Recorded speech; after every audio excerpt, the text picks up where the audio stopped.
we go. This is a big day, everybody. This is the first time that both chiefs have anchored and co-anchored this Wisconsin weather experts. Great to be with you today. We've been together on the show, but with other people, so it's just you and I today, which is good. It is going to be a busy day today, and for the next few days, it gets quite active. Tom's going to have the regional outlook in just a few minutes because quite a few things are going on in the area. We're also talking wildfire smoke. We've got a bunch of stuff, and interestingly enough, some of the smoke that we're seeing today, although it isn't as bad, totally different wildfire. Isn't that wild? Yeah. Coming in from the west. Yeah. Which is fascinating because we've been talking about, the Canadian wildfires, and we do have an update on that coming up in just a couple seconds here. But it isn't the Canadian wildfire that we're dealing with.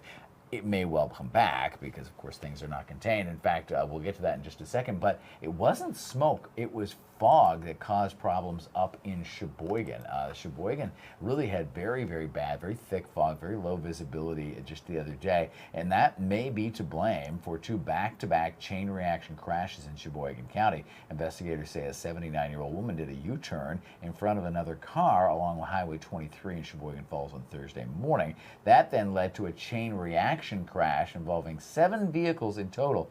2 people had serious injuries. Then, as deputies worked at the scene, there was another crash nearby involving 6 vehicles. Officials say the 79-year-old driver who started all of this will be getting ticketed for her actions during that event.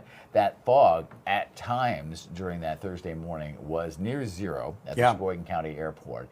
And it was an extended period. For a couple of hours, it was sitting at that. And we both know, obviously, that the reading at the airport, another mile down the road might be a little better, another mile down the road might be much worse. And so even though we're not official investigators and can't, by law say what happened here, I think it's pretty obvious the fog at least played a part. There may be other, issues here. Obviously, it sounds like the U-turn or the driver there may have made an illegal U-turn, but that fog is not to be taken lightly. Right, and it can be fog-favored areas, right? Like, you know how you go down into a dip, right? And then all of a sudden, the air gets a little bit cooler, and now you have fog in a certain stretch, and maybe that happened here as well. Right, and maybe there are some river valleys, things like that can cool the air further saturated. I know there's a patch along 43 that is notoriously socked in, and it's only maybe 200-300 yards, but it can drop to near zero, and all of a sudden you really don't know what's going on. So very scary. It's just a reinforcement of how dangerous dense fog can indeed be. So we go from that back to smoke.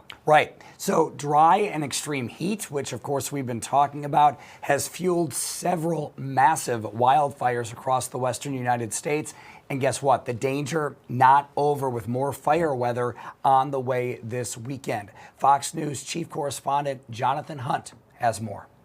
Hundreds of homes in Central California are threatened by an out-of-control wildfire, currently burning through Los Padres National Forest. The Gifford fire has burned through more than 96,000 acres so far, prompting evacuation orders for hundreds of people. Triple-digit temperatures and low humidity are creating tough conditions for crews. It just is like deadening heat in there, and so they're constantly having to pay attention to how they're feeling, gauging themselves, staying hydrated, staying fueled. This is now the largest fire in the state this year. More than 2,000 firefighters, along with air tankers and helicopters, are working to stop the spread. But officials warn that flames are burning in deep and rugged terrain, adding to the difficulties crews are facing. We've pumped about 900,000 gallons of retardant so far on this fire.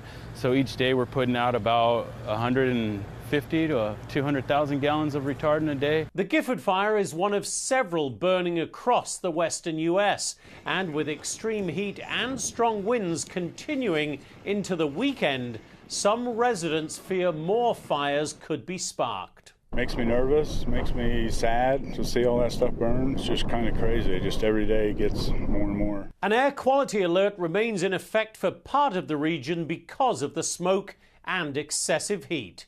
In Los Angeles, Jonathan Hunt, Fox News. Yeah, fascinating stories right there for sure.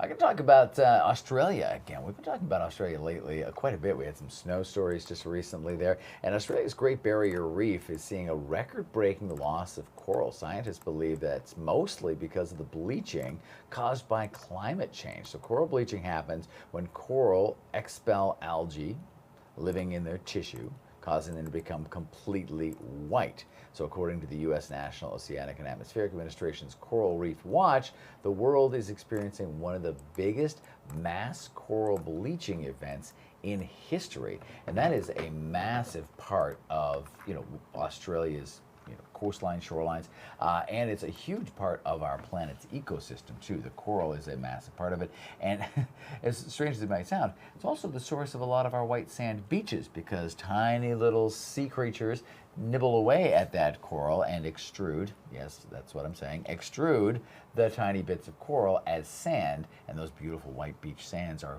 made up predominantly of that, not exclusively. That's interesting. But It's very interesting. So without this beautiful coral, we might not have those beautiful sands. I mean, the coral bleaching alone should inspire you to pay attention to this and help out where you might be able to do so. But if not, then what about those beautiful white sand beaches you want to be on?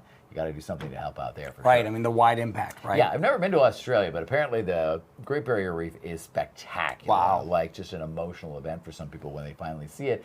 And I'm also told the beaches of Australia are also spectacular. It's on the bucket list, right? It absolutely is. The upside down bucket list. Yeah, right. There you go. All right, well, let's stay on this hemisphere, this side of the planet here, as we take a look at our regional outlook. Yeah, let's talk about this, Rob, because the air quality has gotten much better. And I can tell you, as someone continuing to fight laryngitis, I'm glad that the smoke is out of our skies for now. So this is the map as of today across the state. Yes, still a few patches of moderate air quality, but nothing to be concerned with. We'll zoom you in here to southeastern Wisconsin, and again, nothing major to be concerned with today. But watch what happens as we go into tonight. You're seeing a little more smoke, and Rob talked about this a minute ago, not coming in from Canada, but from wildfires off to the west. And so that could bring some smoke our way. But this is really important here to mention that, the last several days with all the smoke, right, it's been surface-based, meaning that you're breathing it in. You can smell it, you're breathing it in. This will remain elevated. So the sky will look milky, the sunset will look brilliant, right, because of the smoke in the sky. But this is likely to not reach the surface. So that's good news, at least there. So this moves on, and I think for the weekend we're looking pretty good. You see how it really kind of moves on, maybe a little smoke here and there, but again, nothing to be overly concerned with. At the surface, again, this is a different map showing that surface smoke as well. So what we've got going on right now is the heat and humidity. That's the big story across the state. It's a very August day all across the upper Midwest. With the humidity, meaning the dew points are high, it's going to feel like 100 in many areas as we go throughout the day. Now, there is a frontal boundary off to the west. That is going to slowly make its way towards us. And what does that mean? Well, what does a front do? A front causes convergence. It means the air comes together along that front. Well, what happens when air comes together? It rises, it goes up and creates showers and thunderstorms. Now, what I want to show you here, I'll just step out of the way quickly. What I want to show you with this is that we have several factors here that we are watching, and that's what we are going to be dealing with in terms of this thunderstorm threat over the next couple of days, and that's going to end up we're going to be dealing likely with that chance for more showers and thunderstorms coming into play. So I want to show you Sky Vision Plus, where we're going to be dealing with a chance for thunderstorms on Saturday. So this is important, right? Because what's the big event in the state tomorrow night? Packer game, right? First preseason game. So let's talk about our weather today. Now, we've got a couple of spotty rain showers in the southeast part of the state. That's going to be in association with the lake breeze that's going to be developing near the lake. It's not going to cool us down a whole lot, but it could spark a couple of showers. Now, overnight tonight, look at the thunderstorms off to the west of Minneapolis. That could impact areas of northern and northwest Wisconsin overnight. Again, mainly staying dry in the southeastern part of the state. It's possible that Green Bay sees a couple of thunderstorms around midday. Eau Claire, La Crosse, down into southwest Wisconsin, a few more storms tomorrow morning. But watch this. After 4 o'clock, we start to see redevelopment. Now, the Storm Prediction Center, which is a federal government agency, out of Norman, Oklahoma, they're the ones that issue the outlooks, right, of slight risk, marginal risk, that kind of thing. There's a slight risk for severe weather in this area from Green Bay to Madison tomorrow. Milwaukee is under a marginal or slightly lower risk, but here's the deal. This is how we expect this to pan out tomorrow. It's going to be a hot one, highs in the 90s, heat and humidity, and then a lifting or rising air. That all combines to create that chance for severe thunderstorms. Main threat, damaging winds. Second threat, heavy rain. Third threat, some hail. So you'll notice game time Green Bay could be stormy. So we got to watch for that closely in the Green Bay area. That could include tailgating as well. So if you're heading to the game, please make sure to have the Fox 6 Storm Center app handy. Turn the alerts on your phone. Just be prepared and watch the radar as you go into the afternoon and evening. In southeastern Wisconsin, south central Wisconsin, the rain is going to continue into the evening hours. And again, dew points are in the 70s. What does that mean? That means our air is full of moisture, right? So it's water vapor, which is the gas form of water. Well, what happens when that vapor turns into liquid? It pours rain, right? So that's why we could end up with an inch or more of rain. Look at all the heat advisories, not for us at this point, but it is certainly a possibility that we end up with some heat out of obviously all of this system as well. So Rob, this just goes to show again that we're going to end up with warm conditions over the next several days, likely into the middle part of the month. In fact, it's possible here that we end up as we go past about the 18th, we really end up with a big ridge of high pressure. And if the wind is not off the lake, that could really mean some more heat for Wisconsin. Yeah, and we talked earlier in the week with Shel Winkley from the Climate Central folks, and we talked about how the heat is lingering later and later and later, causing our school kids to go back to more summer-like conditions instead of fall-like conditions, and we'll be watching, September, October to be above average as well. And many schools don't have air conditioning. True. Right? Yeah. And that is so true, right? And we've all noticed it, right? Sure. Where in September now suddenly is really warm. Yeah, even into early October. The way August felt maybe 10, 15 years right. ago. And June, right? Yeah, it's taking a right. June exactly. is colder. Yeah, right? the shoulder seasons, as we kind of call them, have been expanding. So we get warmer earlier, we stay warmer later, which for the most part, we kind of like as human beings. Right. But if you're in a big old schoolhouse that has never had air conditioning and is not set up to be, vented or air conditioned properly, it's really tough to learn your ABCs and 1, 2, 3s right. when you get sweat pouring down your face. So yeah, we'll keep an eye on the seasonal forecast. We'll keep an eye on everything weather-wise, of course, and if we hear about it, you'll hear about it here at Wisconsin Weather Experts. We've got more right after this break.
All right, welcome back to Wisconsin Weather Experts here on Fox Local. We're also up on the Fox 6 YouTube channel. Click subscribe on that one. And remember, if you didn't get tuned in time, you can always go back and watch it again. All the episodes are archived for you to watch on demand.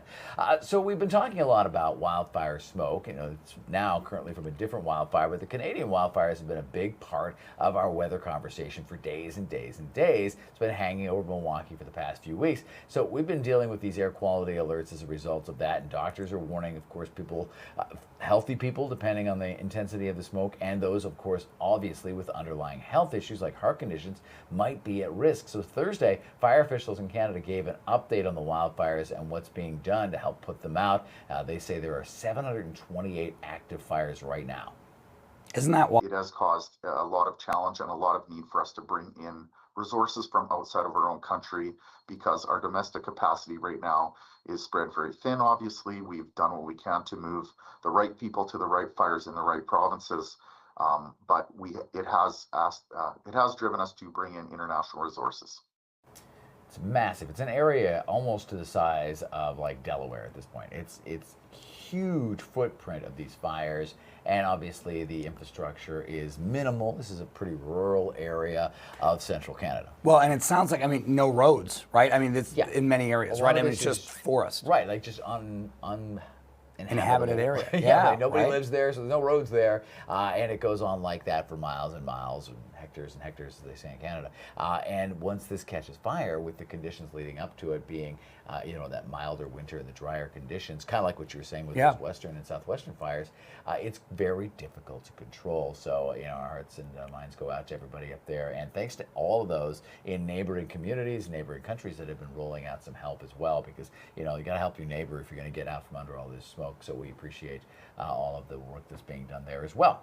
From that, we go to a much happier story. Yes, and a very Wisconsin story no doubt, right? as well. Well, we are entering the final weekend of the wonderful Wisconsin State Fair. There last night. Did you have fun? I had fun, and I had corn. Oh, there you go. Well, you're going to love this story then. So we know Wisconsin is America's dairyland, right? And our state also ranks third in the nation in sweet corn production. It's a favorite for so many fairgoers. You dip it in butter at the New Berlin Lions corn roast, for example. Full plunge in the butter. This story, Carl did an amazing job. You want to turn this one up. Carl Deffenbaugh had a question. How many of us fully appreciate where our food comes from? Check this out. From the giant slide to Spin City, the pig races to the animal shows. It would be impossible in one story. This is our 60th year at the State Fair. To capture everything that makes the Wisconsin State Fair a staple of summer. It's a family tradition. We've been going to the State Fair since we were born. But with respect to the iconic cream puff, perhaps nothing captures the essence of the fair quite like corn. Doesn't get any better than this. The recipe is simple enough. Wisconsin sweet corn, fire roasted. And then you're gonna dip it in as much butter as you can, basically. There you go. Enjoy. But even at this annual celebration of agriculture, It's so good. So delicious. how many of us take a moment between bites to chew on this? It is so sweet and buttery. Oh my goodness, watch. How does our food get here in the first place? Friends, fairgoers, Wisconsinites, lend me your ears. It's early May in Randolph, Wisconsin. We're 85 miles and 3 months away from the main event. Today we are planting our State Fair sweet corn. Ben Alsum and his brother Levi are fourth-generation farmers. I started picking sweet corn with my grandpa when I was 5 every morning by hand. The technology has certainly changed since then. 95% of my adjustments are at my fingertips in here. But one thing remains the same. A kernel of truth, if you will. Here we go. Farming is hard work. Long days over the course of a longer season. It's exciting, and by the time we're done, I think my last planting is usually the middle of July. It's so nice to wash the planter up and put it away. Speaking of July, if there's one thing all us novices know about farming, it's that phrase, right? Knee-high by the 4th of July. Not really. We're outdated on that a little bit. Even at 6'7", Ben's corn is well past his knees by the holiday. If planting was all about precision, this phase is dictated by what Ben can't control, the weather. It's stressful sometimes, but for the most part, we just gotta let it go and trust that it'll be there once we're to the finish line. And it better be. Staggered plantings ensure fresh sweet corn is picked for farm stands and markets all summer long. The right guy ate our corn down at the Brookfield stand, and they asked us about it. It was a really cool opportunity. As a result, since 2021, out of the almost 60,000 farms in the state, Awesome Sweet Corn has fed the masses at Wisconsin's largest agricultural showcase. No pressure. It's now July 30th. Opening day is tomorrow. Crunch time, and the weather is not cooperating. By about 6:30, it was absolutely downpouring rain. Not a whole lot we can do about that. Even worse, weeds in this field mean they can't use the mechanical harvester. Ben's team must pick by hand. This is part of it. Sometimes it doesn't go as you think it's gonna go. After that, the corn is sorted and separated, with the best of the bunch loaded on a truck and dropped off at State Fair. It's my passion. I enjoy it. We've grown over the years with my parents, and now my kids are starting to grow up.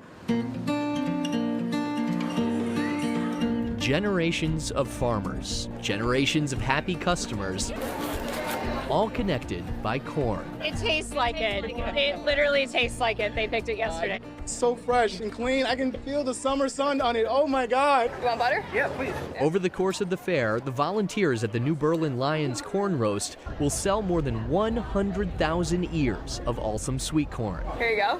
This is a huge fundraiser for us. There's a lot of organizations that depend on this money, and we're happy to do that. One on the cob, no butter. And here's one last morsel in this farm-to-table tale. If these are in fact the best 11 days of summer, Ben Alsum wouldn't know.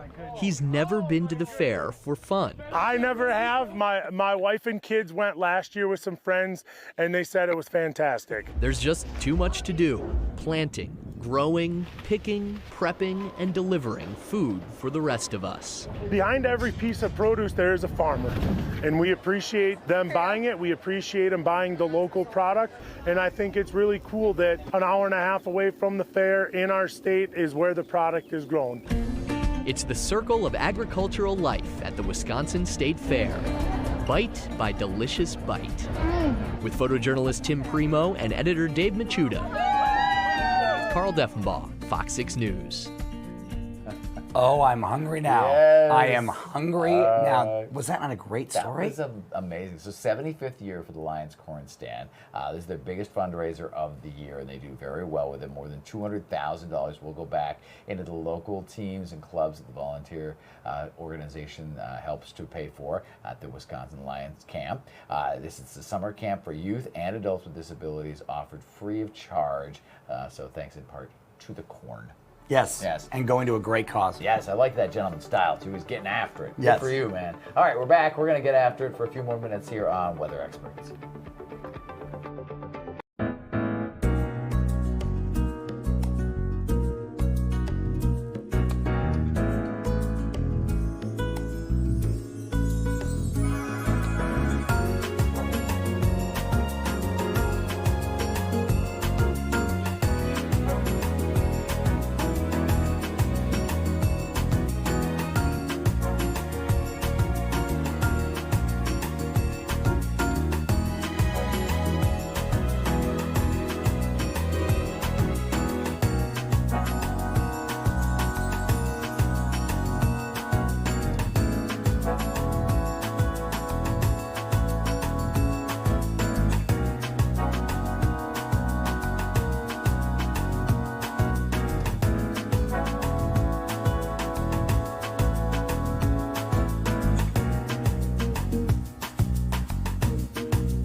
And welcome back to Wisconsin Weather Experts on this hot, hot day. Yes, very hot day, and I'm going to get stormy on Saturday, so stay tuned for updates there. And if you ever have any questions, we got a QR code. We absolutely do. Scan that. We want to hear from you because we want to talk about what you want to talk about.